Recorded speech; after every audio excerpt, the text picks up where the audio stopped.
Sri Ramana Paravidyopanishad, the supreme science of the self as taught by Sri Ramana.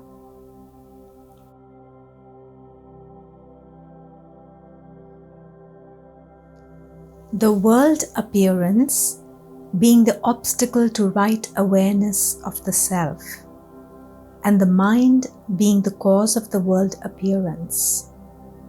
The cure of this evil is attainment of the mind-free state, which is done by the quest, which will now be briefly described. The mind projects on the self the illusory world appearance. He who, seeing the self, becomes firmly established in the true state as that self, thus uncovering that self and dissolving the mind, which comprises ignorance, and the whole world will enjoy his own true state, which is without samsara, which is not covered by the vehicles, which is identical with Brahman, and which exists alone without a second. The full significance of these revelations will be understood in due course in the course of this book. An alternative to the quest is the path of devotion to God, culminating in self-surrender, which also leads ultimately to the same goal. This is indicated in the next 2 verses. Or if, from fear of the flood of births and deaths, one takes refuge in God, then ignorance will cease by His grace alone, and then one will become established in the true state of the self.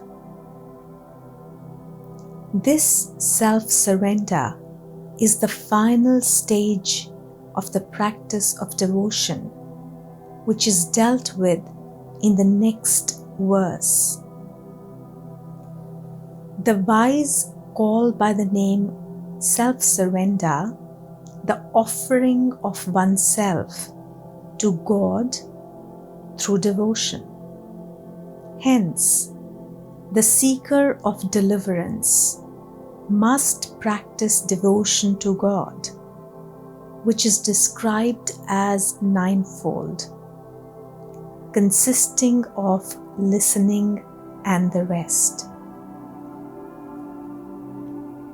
The ninefold list comes from a list in the Bhagavatam, listening to tales of God's glory, telling and remembering them, cleaving to His feet, worship, obeisance, acts of service, cherishing Him as a friend, and offering oneself to Him. A few of the different names of the Supreme State are given next. That state in which one remains immovable in one's true nature as the real self is itself called right awareness, deliverance, and the natural state. He that dwells immovably in that supreme state, free from delusion, is the awakened one, Parabuddha.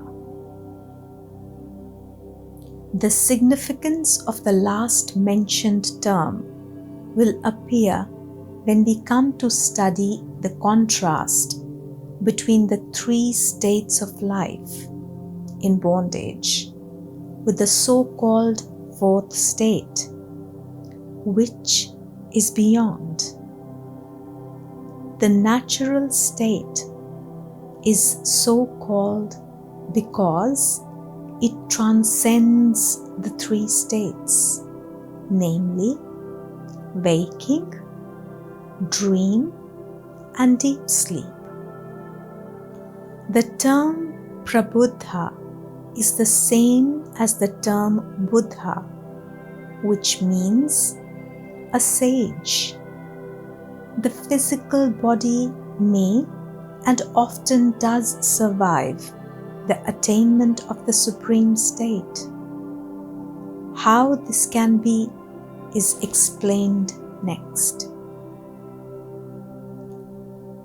The sage who has attained the supreme state is free, even though his body survives, because he does not look upon it as himself nor as belonging to himself. Therefore, that sage is really bodiless. Being embodied or bodiless is due to the attachment or non-attachment to the body. In ignorance, there is the sense of I am the body, or of this body is mine. That is, the body is either I or mine. When this attachment ceases, bondage is at an end. This is an intricate point, which will become clearer as we proceed. This survival of the body of the sage is very important, because without it, he cannot fulfill his mission, which is to uplift his disciples. Is that state desirable? Is a question that is asked. The answer to it is now given.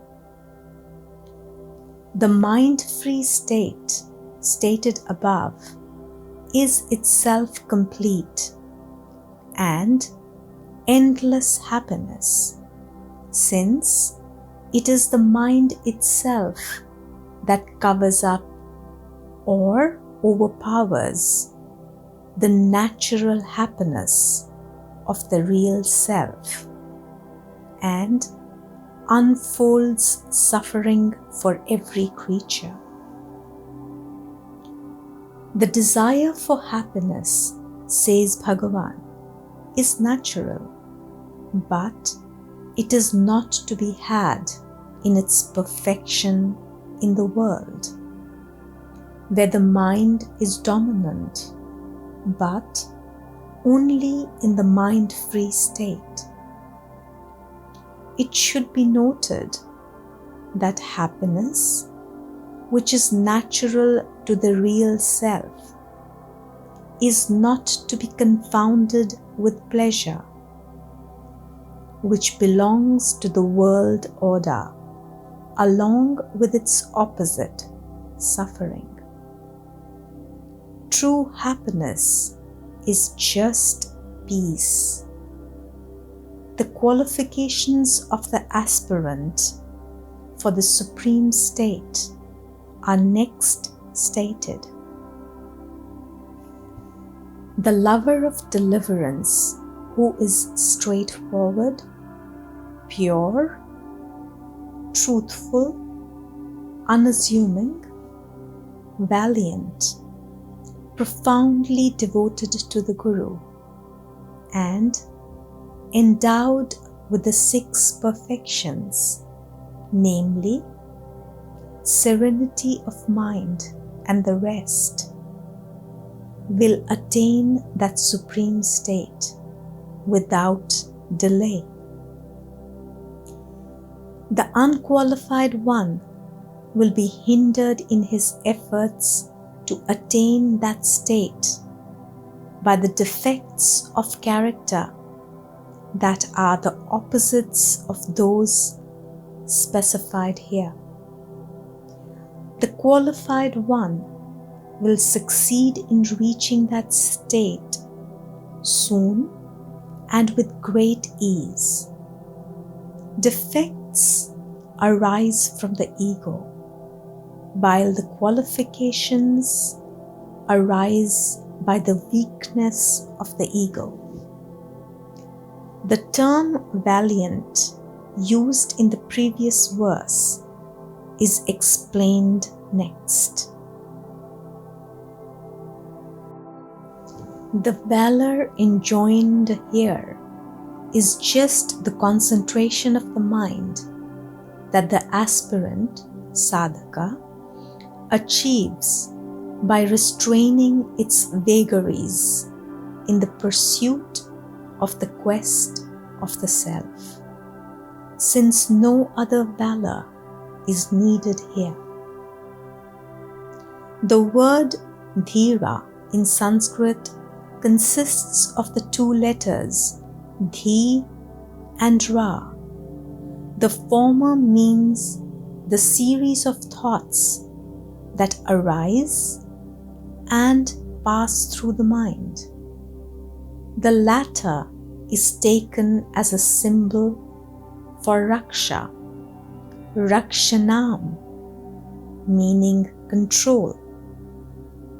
Through this one achieves the mental strength necessary for pursuing the quest of the self.